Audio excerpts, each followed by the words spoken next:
E aí, de volta para mais uma mensagem, mais um episódio. Se você ouvir isso com um pouco de eco, é porque o meu microfone simplesmente deu pau e eu não sei como resolver isso. Então, para não ficar sem conteúdo, vamos manter assim e aí eu vejo o que eu faço nos próximos episódios, beleza? Se você está acompanhando pelo Spotify, pelo Anchor, cara, seja muito bem-vindo. Se você está acompanhando pelo YouTube também, que a gente está presente lá, João Xavier, o nome do canal. Você já é rato de internet, você já sabe o que tem que fazer, se isso aqui tem feito sentido para você. Hoje eu queria falar de algo que chamou muito a minha atenção nos meus momentos devocionais. E quando você começa a estudar um livro, termina esse livro, vai para outro, é muito massa porque, tipo, vão surgindo automaticamente conexões com outros textos que você conhece. Você percebe que nada na Bíblia está ali por acaso. A Bíblia é a palavra de Deus, a gente já está careca de saber disso. Por mais que existam correntes mais liberais que tentem, em alguns pontos, relativizar um pouquinho ou tentar transliterar, a gente sabe que a Bíblia apesar dos erros de tradução, ela continua sendo a palavra de Deus, ela continua sendo um livro inspirado e é um convite do Senhor para que a gente se aprofunde cada vez mais, para que a gente tenha mais fome, sabe? Eu perdi muito tempo da minha vida por ler a Bíblia sem fome. E quando você lê a Bíblia sem fome, se torna simplesmente mais um livro, sabe? Aquilo não cria, não gera vida em você, não gera transformação em você, se torna algo ali para você obter conhecimento, às vezes para você discutir na igreja, às vezes para você ter argumento para debater alguma visão teológica que é diferente da sua, mas vida mesmo de versículo, sabe? Caráter de Cristo sendo forjado em você, isso não acontece. Eu me arrependo muito de, durante vários anos da minha vida, não ter ido para a palavra com fome. Hoje de madrugada eu estava em oração e eu percebi isso, porque claro, movido pelo Espírito Santo, mas eu mergulhei num texto, aí já peguei uma outra tradução, fui atrás para tentar entender os nuances, os detalhes e o que o Senhor tinha para falar para mim através daquele texto. Eu estou estudando o livro de Mateus. E sabe, a palavra de Deus é incrível, cara. É incrível. Nunca foi o desejo do Senhor para sua noiva, para sua igreja, que houvesse separação entre Pentecostes, entre poder e escritura. Tem igrejas que vão muito para um lado, tem igrejas que vão muito para o outro. Nunca partiu de Deus essa ideia. Até porque não tem como você separar palavra de poder, né? Paulo ele vai dizer que não, vai dizer o seguinte: não me envergonhe do evangelho, porque é poder de Deus para a salvação lá em Romanos capítulo 1. Então, assim, não tem como separar uma coisa da outra, sabe? A escritura é incrível quando você permite que o Espírito Santo seja o seu professor. O Benny Hinn fala isso no Bom Dia Espírito Santo. Quando você permite que o Espírito Santo seja o seu professor, aquilo que antes para você era só palavras escritas numa folha de papel, se tornam vida, criam vida e geram vida de Cristo em você. Então, isso é fantástico, né? Realmente você vê o pão que desceu do céu, você quer provar cada vez mais desse pão. A Bíblia, ela fala mais de uma vez sobre a orla das vestes, isso é muito interessante. Porque naquela época, era muito comum ali na cultura do Oriente Médio as pessoas andarem com mantos, né? Tanto homens quanto mulheres. Inclusive, o Talmidim, aquele que estava... Não vou saber falar ao certo, e se eu errei algum detalhe aqui, me desculpa, mas o Talmidim, né? Aquele que está sendo discipulado por um rabi, por um mestre, eles tinham a cultura de acompanhar, sabe? De tão perto o seu mestre que a barra da orla das vestes ficava suja com a poeira que o seu mestre produzia andando. Então, assim, a barra da orla das vestes, né, que hoje em dia não é mais comum, você falar orla das vestes é até meio estranho, mas naquele tempo tinha um significado muito especial. Eu queria trazer para você alguns textos para a gente perceber o quanto que um detalhe bíblico simplesmente ele pode se tornar uma revelação incrível. Isaías capítulo 6, um texto muito conhecido, onde Isaías tem uma visão do céu, uma visão do Senhor. É o tema de várias músicas. É um texto que eu gosto demais. Deixa eu beber minha água.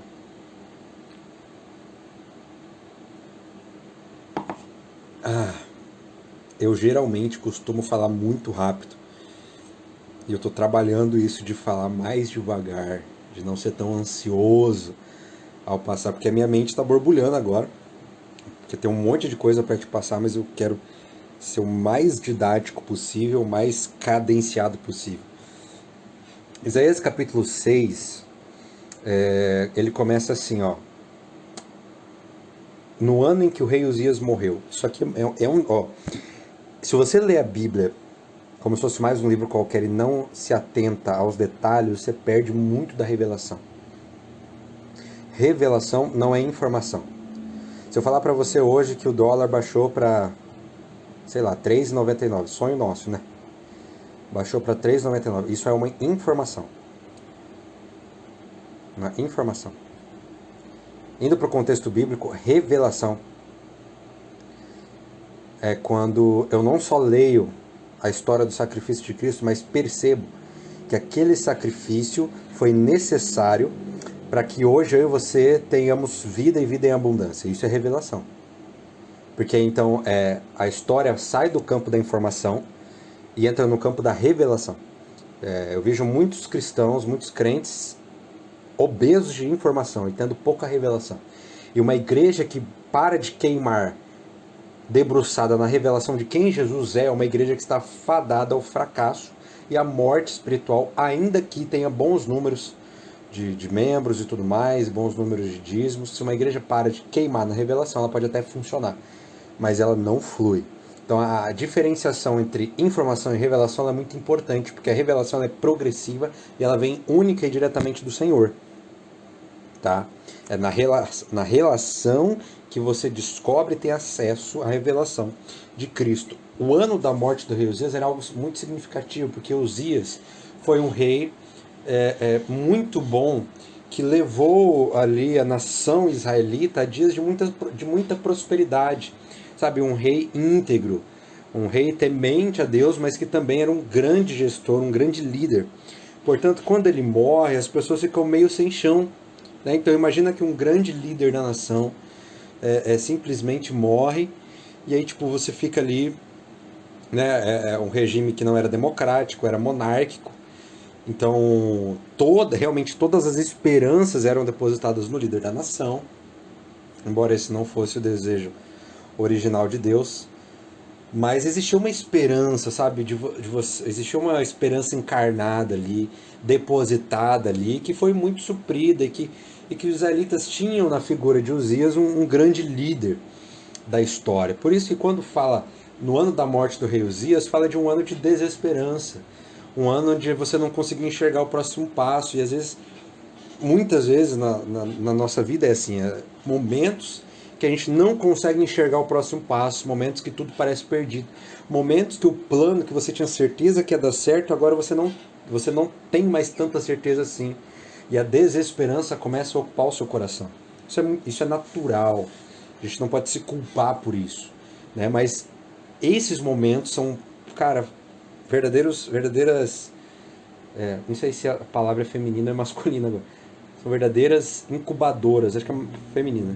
São verdadeiras incubadoras, preciso ler mais. São verdadeiras incubadoras de aprendizados na relação com o Senhor, sabe? Então, no ano da morte do rei Uzias, aí Isaías continua: eu vi o Senhor. Sabe, é exatamente no momento da desesperança que a gente tem que voltar os nossos olhos para o Senhor. Isso aqui não faz parte do cerne, do âmago do que eu quero te dizer hoje, da nossa conversa aqui. Mas Deus tem me falado muito também a respeito disso, de fixar os olhares, elevar os olhos, né? Quando Quando Abraão se sente meio desesperançado pela promessa de ser pai de uma grande nação, Deus fala para ele, olha, levanta os seus olhos, olha para as estrelas do céu. Eu ia falar as estrelas do mar. Olha as estrelas do céu. Você consegue contar? E Abraão fala, não. Fala, pois é, mano. Assim serão os teus descendentes. Então, eleve os seus olhos, sabe? Tem momentos na nossa vida, galera, que a gente tem que elevar os nossos olhos. E no momento de total esperança, a gente deve voltar os nossos olhos para o Senhor. O mais interessante disso tudo, além desse coração de Isaías, é aquilo que ele vê. Olha só. Eu vi o Senhor assentado num trono alto e exaltado. E a aba das suas vestes, em algumas traduções dizem a orla, enchiam o templo. Então o que Isaías vê, na verdade, é um culto. O que Isaías vê é uma igreja. E nessa igreja existe um trono alto. E nesse trono tem o Senhor sentado. E pelo que dá a entender, a orla das vestes, ou seja, a roupa de Deus, ela preenchia todo o templo. Então era uma cena assim, extraordinária. Difícil até de imaginar. Impossível não se emocionar, impossível não se maravilhar com uma visão dessa. Eu vi o Senhor e a primeira característica que Isaías dá é que a orla que ele estava sentado no trono e que a orla das suas vestes enchia um templo. Então Isaías estava tendo uma visão. Ele estava vendo. Ele não podia tocar, mas ele podia ver. Ele podia ver e ele percebeu, vendo que a orla das vestes enchia um templo, assim, cara. Imagino que o templo no céu não deve ser um templo pequeno, não deve ser um templo simples, né? Deve ser muito majestoso, uma arquitetura totalmente diferente daquela que a gente imagina. E mesmo assim, sendo grande tamanho, a orla das vestes do Senhor enchia o templo. Maravilhoso. Cara, maravilhoso. Acima dele estavam serafins. Cada um deles tinha 6 asas, 2 cobriam o rosto, 2 cobriam os pés e 2 voavam. Eles proclamavam uns aos outros: Santo, Santo, Santo é o Senhor dos exércitos. A terra inteira está cheia da sua glória. E por enquanto a gente vai parar por aqui em Isaías. Sabe, eu vim de um contexto religioso onde as músicas elas tinham letras extremamente profundas, extremamente bem compostas, bem pensadas, com uma teologia bem profunda. E eu comecei a rechaçar um pouquinho letras mais...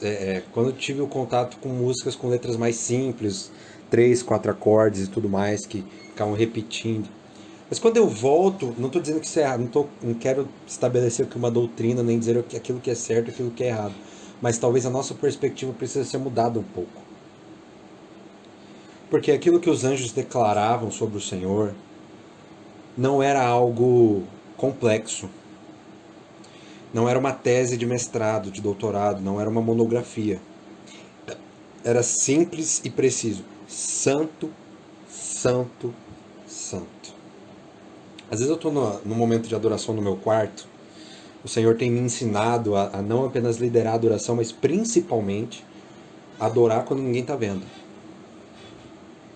É um momento de intimidade profunda, sabe? Onde você começa a tocar uma canção, e aí o Espírito te conduz para uma outra canção, o Espírito te conduz para um espontâneo. Tiveram vários momentos, cara, que a única coisa que eu conseguia cantar era Santo, Santo, Santo. Existe um movimento muito genuíno de adoração no Brasil, que inclusive é visado por outras nações, de uma adoração extravagante, onde você não precisa falar mais do que o básico. Santo, Santo, o que mais pode ser dito? O que outra coisa existe para fazer? A gente enche os nossos cultos de liturgia, de um monte de programa, de um monte de coisa, sendo que a única coisa que importa é nós declararmos e vivermos, percebermos o quanto que Ele é santo. Os anjos não tinham outra expressão. Santo, Santo, Santo. João tem uma visão muito parecida, cerca de 800 anos depois, onde as criaturas declaravam a mesma coisa. Então, no mínimo, essas criaturas, elas passaram aí 800 anos falando exatamente a mesma coisa. Santo, santo, santo. Imagina a gente. 24 horas por dia, 7 dias por semana. Santo, santo, santo. Cara, eu já ia cansar nos 15 minutos, entendeu? Mas eu vejo os anjos fazendo isso, não por uma simples liturgia, não porque Deus estabeleceu uma regra no céu, mas porque a beleza, a, a, a incorruptibilidade de Deus, ela atrai tanto, cara. E Deus, ele é uma fonte infinita de conhecimento. Quanto mais você conhece, mais você percebe que não conhece, mais o seu desejo é prosseguir em conhecer verdadeiramente. Os anjos, eles queriam conhecer cada vez mais, e quanto mais eles declaravam os santos, mais eles se apaixonavam. Mais eles se apaixonavam, eles percebiam que Deus era uma fonte inesgotável de prazer. Não existia outra coisa para fazer.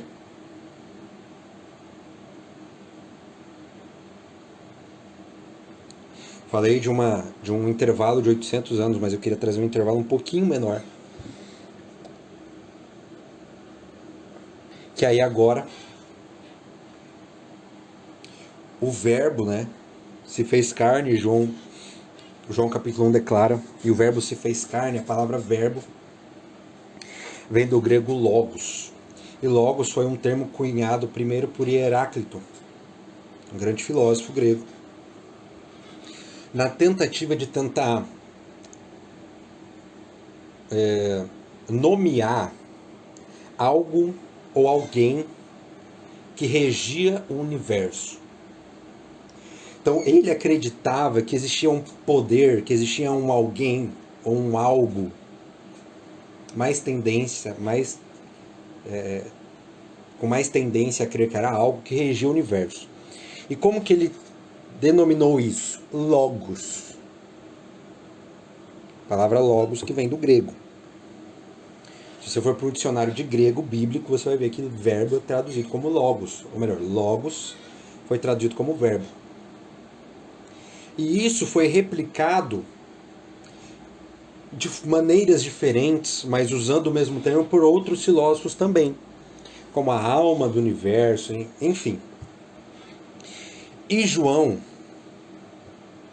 sabendo que a cultura romana bebia muito da cultura grega, percebendo que algumas igrejas cristãs do primeiro século tinham permitido que a filosofia grega adentrasse em seus templos, ele não só provoca os próprios filósofos, mas ele dá uma mensagem para a igreja.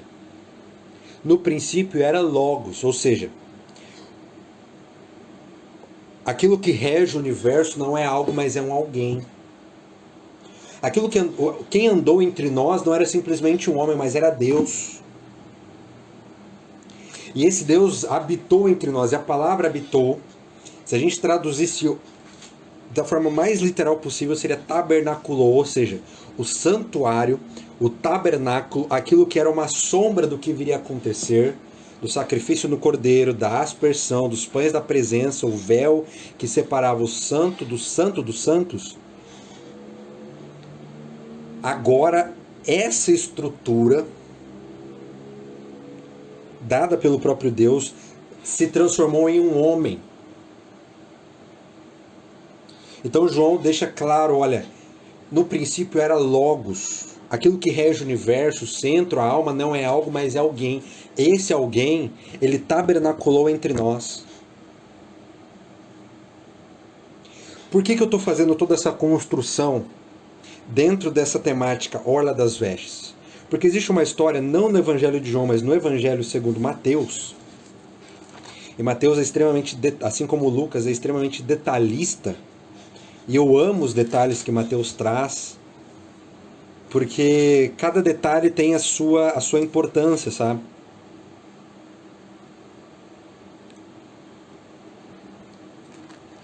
Em Mateus, eu estou achando aqui o capítulo.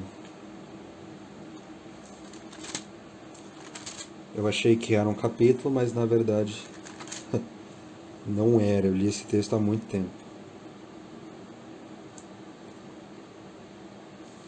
Vamos lá. Mais uma vez, né, João, eu não aprendo de escrever o texto para me lembrar, e aí pensei comigo mesmo que eu ia lembrar e não lembrei. E tô tentando achar agora. Taranã, pananana. Achei, galera. Mateus capítulo 9, verso 20. Jesus ele estava se dirigindo para a casa de um cara muito importante. A filha dele tinha morrido e ele chega em Jesus e fala: Jesus, é o seguinte, cara, minha filha morreu. Com certeza ele não falou assim, né? Com certeza em prantos, desesperado. O Senhor é o único que pode curar, eu preciso que o Senhor coloque a mão sobre ela. Quando ele estava a caminho, uma multidão acompanhava. Verso 20. Nisso, uma mulher que havia 12 anos que vinha sofrendo de hemorragia, e hemorragia é menstruação que não para, tá? Então imagina o desespero de uma mulher naquela época, considerada imunda, não podia manter um relacionamento e tudo mais. 12 anos sofrendo essa doença, chegou por trás dele e tocou na borda do seu manto. Elementos bíblicos iguais colocados em cronologias bíblicas diferentes. Uma diferença de pelo menos 600 anos entre uma e outra. No primeiro, isso aqui é muito massa. No primeiro, Isaías vê a borda, a orla das vestes. E aí surge uma mulher 600 anos depois. A Bíblia não dá o seu nome. A Bíblia não coloca ela como uma discípula de Cristo. Alguém que acompanhava Cristo regularmente. Ela é uma completa desconhecida. Ela se enfia no meio da multidão, sangrando provavelmente.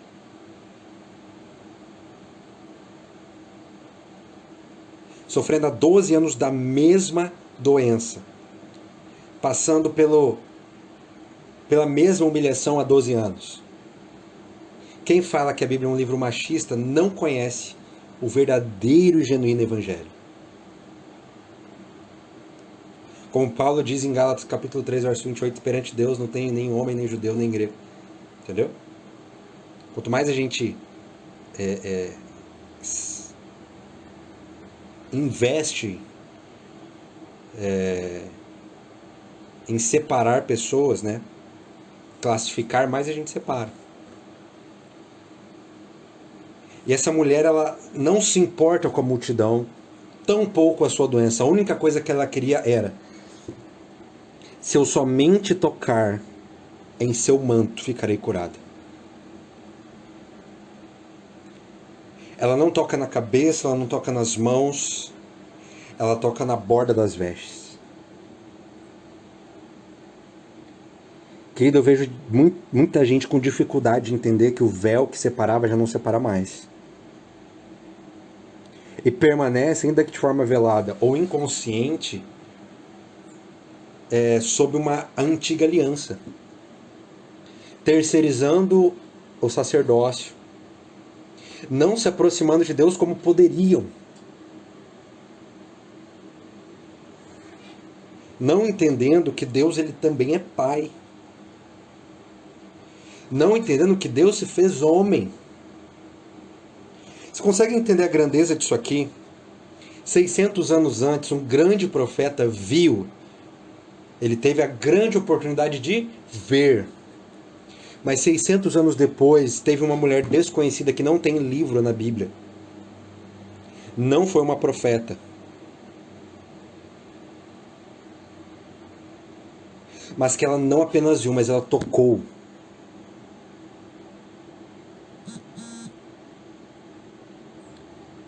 Na borda, na orla do manto das vestes.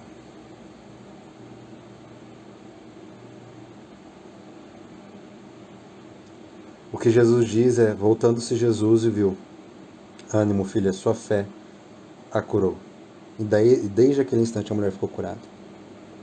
O sangramento parou. Ela podia ter de volta a vida que ela perdeu há 12 anos. Sabe por quê? Porque ela tocou.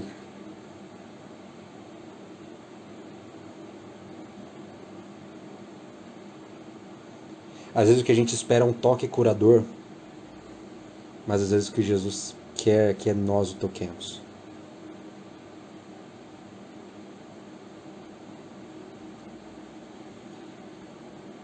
Eu tenho sido muito confrontado nisso. Não apenas esperar um toque, mas tocar eu mesmo.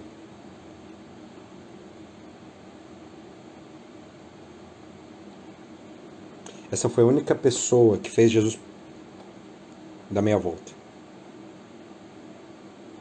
Ah, mas é a mulher samaritana. Jesus, ele premeditou, né? Ele mudou toda a rota. Mas teve uma que fez Jesus dar meia volta. Não foi alguém importante, não foi alguém que tinha um cargo político ou que podia oferecer algum tipo de benefício para Jesus. Notoriedade, plataforma. Foi alguém que tocou com fé.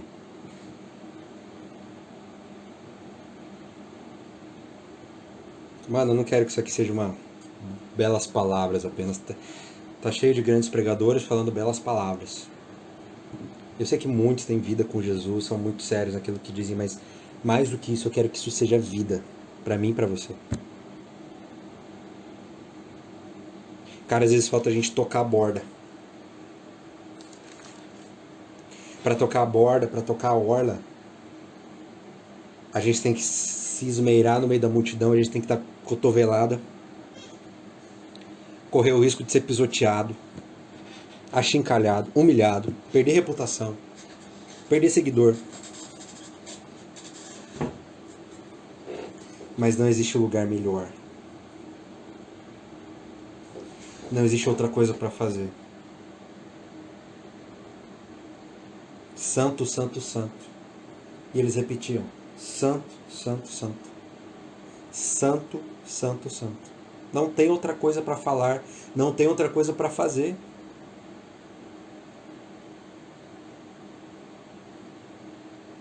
Um grande profeta teve a oportunidade que eu mataria por ter. Não, mataria não, né? Só força de expressão.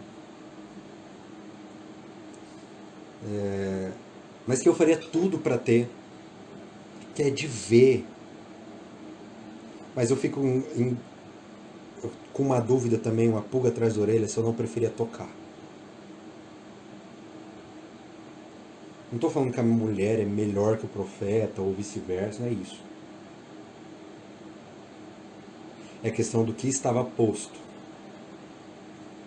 Para Isaías, a única coisa que ele podia era ver. A mulher podia tocar. E ela foi lá e tocou. E fez Jesus dar meia volta. Jesus não estava à toa. Ele estava prestes a ressuscitar alguém. Mas ele deu meia volta, cara, porque não foi simplesmente um toque. Foi um toque que vocês percebem isso? A fé da mulher fez com que de Jesus saísse poder. Mudou a ordem das coisas. Aqui é uma das maiores lições de assim na terra como no céu. A fé foi um para-raio para o poder. Então observa, o Espírito Santo que hoje está entre nós, que é o nosso Consolador, que Jesus declara em João capítulo 16, é melhor que eu vá para que ele venha. Ele não distribui o poder dele a conta gotas. Não nos falta poder, nos falta revelação da vontade.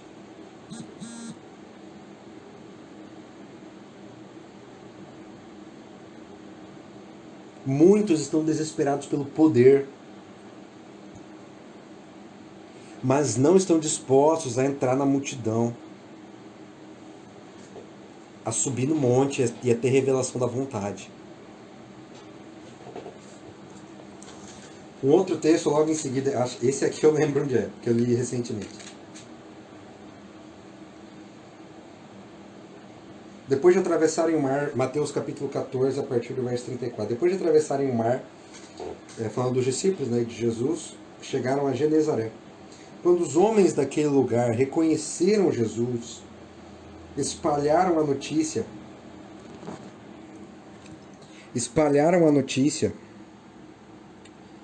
em toda aquela região e lhe trouxeram seus doentes. Suplicavam-lhe que apenas pudesse tocar na borda do seu manto. E todos os que nele tocaram foram curados. Uau! Eles só pediam uma coisa. Não era Jesus? Como é que eu posso ser a melhor versão de mim mesmo? Jesus, eu quero uma casa, eu quero um carro, eu preciso da bênção. Eu dei o meu dízimo. Agora eu preciso da restituição. Eles não pediram isso, eles suplicavam, tá? Súplica. É muito mais intenso do que um simples pedido. Se a gente só puder tocar Jesus. Qual lugar? Nas mãos? Não. No rosto? Não. Na cabeça? Não. Lá embaixo, na borda das vestes. Um lugar provavelmente sujo com a poeira.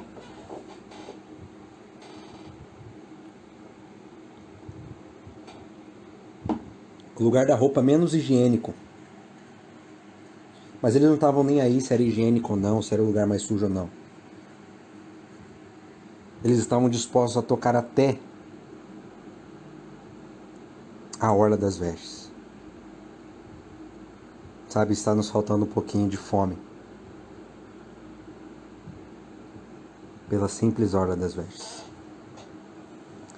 Orla essa que traz cura e restauração. A ver o nível da nossa fome, da nossa sede.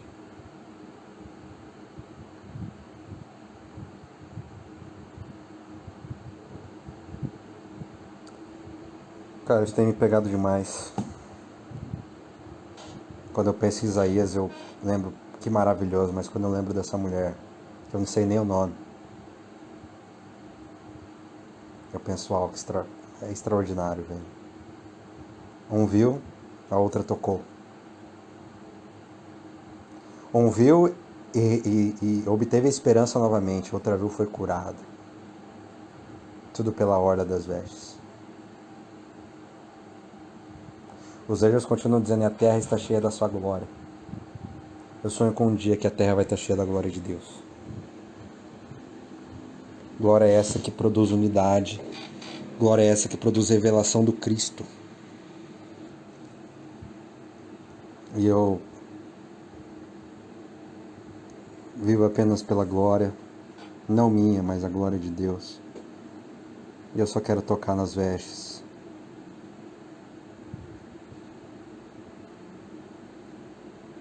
Se a única coisa que eu posso tocar é a orla das vestes, eu vou tocar a orla das vestes. É isso, galera. Já sabe, né? Se inscreve aí. Se não quiser escrever também, não se inscreve. Tá tudo bem. Jesus chama mesmo assim. Dando like, você ajuda esse conteúdo a chegar a mais gente. E a gente se vê no próximo episódio. Um abraço.